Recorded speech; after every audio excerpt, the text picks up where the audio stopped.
नमस्कार दोस्तों, तो हम पहुंच चुके हैं वर्तमान दलाई लामा के निवास स्थान पर। दलाई लामा तिब्बती बौद्ध धर्म के सबसे ऊंचे धार्मिक गुरु होते हैं। दलाई लामा कोई एक व्यक्ति नहीं बल्कि एक धार्मिक उपाधि है जो पुनर्जन्म की मान्यता पर आधारित है।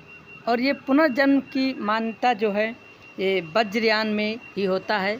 और जो दलाई लामा इस समय वर्तमान में हैं वे तिब्बत के मूल निवासी हैं।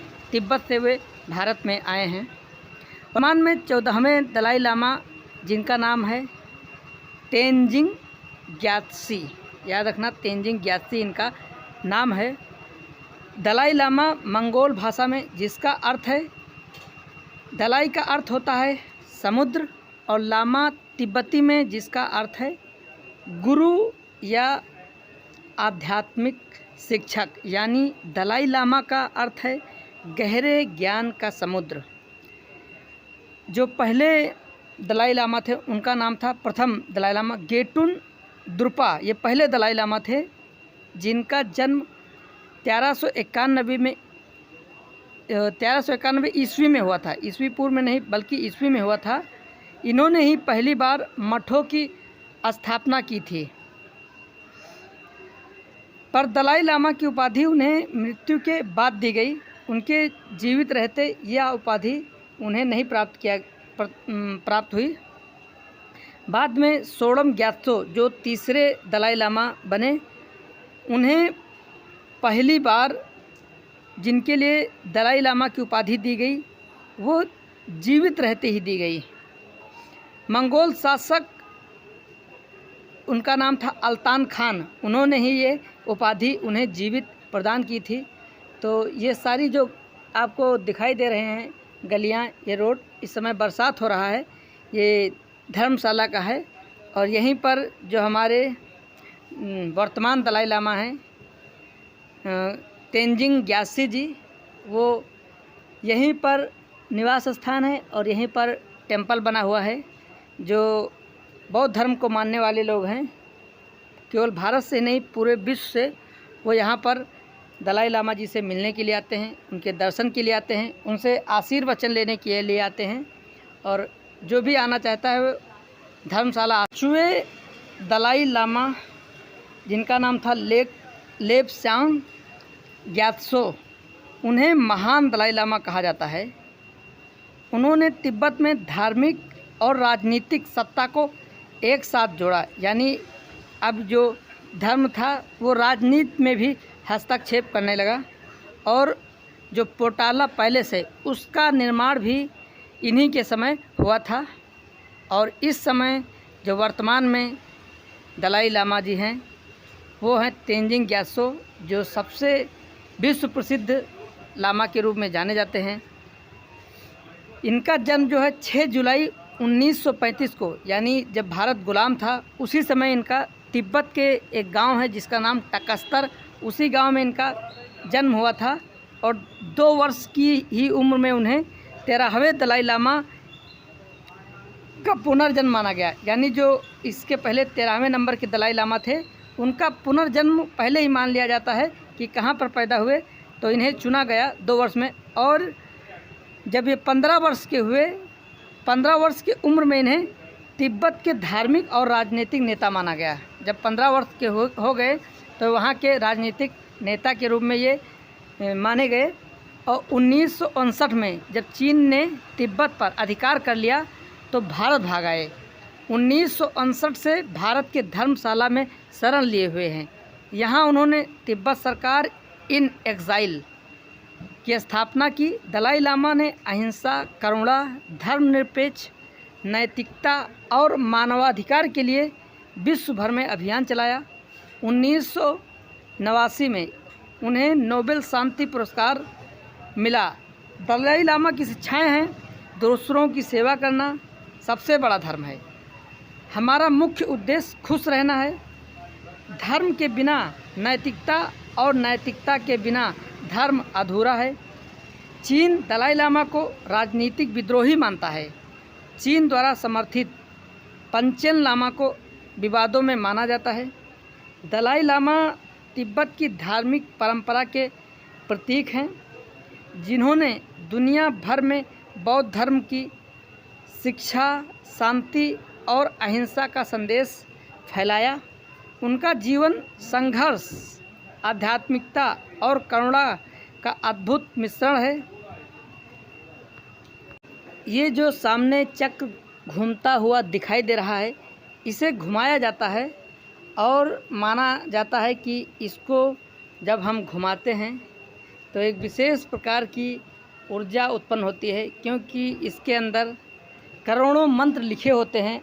वो सारे मंत्रों की शक्ति हमारे अंदर आ जाती है, तो इसे लोग घुमाते हैं। प्रत्येक आपको बौद्ध धर्म के मंदिर में आपको ये चक्र लगे हुए दिखाई देंगे। लोग इसको बाहर जब परिक्रमा करते हैं तो उसी समय इसको घुमाते हैं, और इस पे देखिए लिखा भी हुआ है कि इसके अंदर ओम मणि पद्महु के लाखों संख्या में इसके अंदर मंत्र लिखा हुआ है, जो घुमाने से हमारे अंदर आ जाता है। तिब्बत की बर्फीली वादियों से उठती एक आवाज़ शांति, अहिंसा और करुणा की, वो है दलाई लामा। बौद्ध धर्म के संस्थापक गौतम बुद्ध का जन्म 563 ईसा पूर्व नेपाल के पास लुम्बिनी के शुद्धोधन और माया देवी के पुत्र के रूप में हुआ था। बचपन का नाम उनका जो सिद्धार्थ था। 29 वर्ष की उम्र में सांसारिक जीवन का त्याग किया और 35 वर्ष की उम्र में बोध गया बिहार में पीपल वृक्ष के नीचे ध्यान करते हुए उन्हें ज्ञान प्राप्त हुआ और बुद्ध कहलाए। सामान्यतः सभी बौद्ध धर्म भगवान बुद्ध को संस्थापक मानते हैं।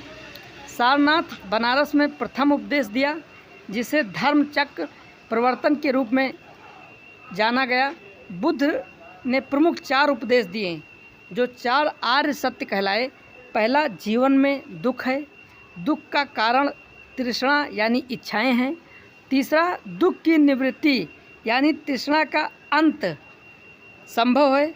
चौथा, अष्टांगिक मार्ग, जिसमें right view, intention, speech, action, livelihood, effort, mindfulness, concentration, ये सारी शिक्षाएं दी जाती हैं। बौद्ध धर्म की ये प्रमुख 3 शाखाएं हैं, जिसमें पहला आता है हीनयान, जिसे थेरवाद भी कहते हैं। इसके अनुयायी दक्षिण भारत, श्रीलंका, म्यांमार और थाईलैंड में हैं।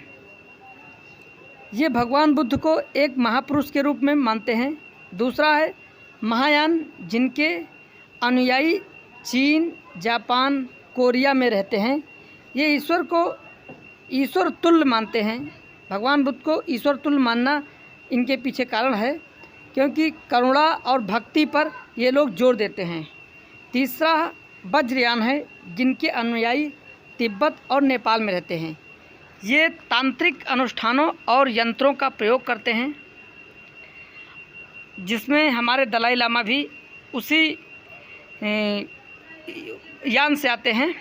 अशोक सम्राट ने कलिंग युद्ध के बाद बौद्ध धर्म अपनाया, स्तूप बनवाए, बौद्ध भिक्षुओं को श्रीलंका, अफगानिस्तान, मिस्र, सीरिया तक भेजा। मौर्य काल में बौद्ध धर्म राज्य धर्म बन गया।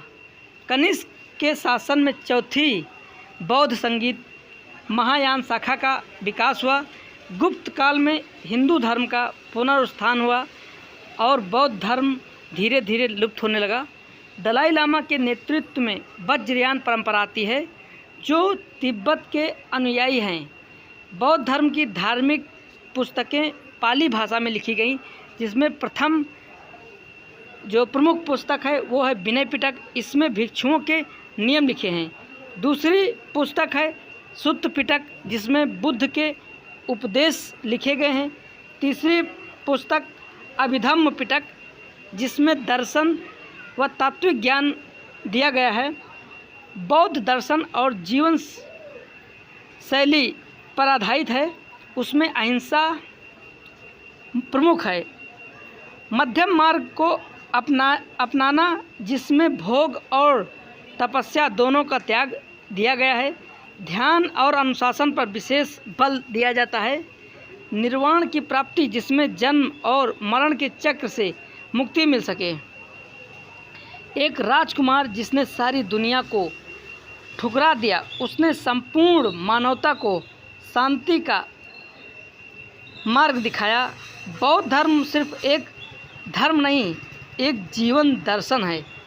आंतरिक शक्ति, करुणा और विवेक से ही मिल सकता है। सच्चा बोध बुद्ध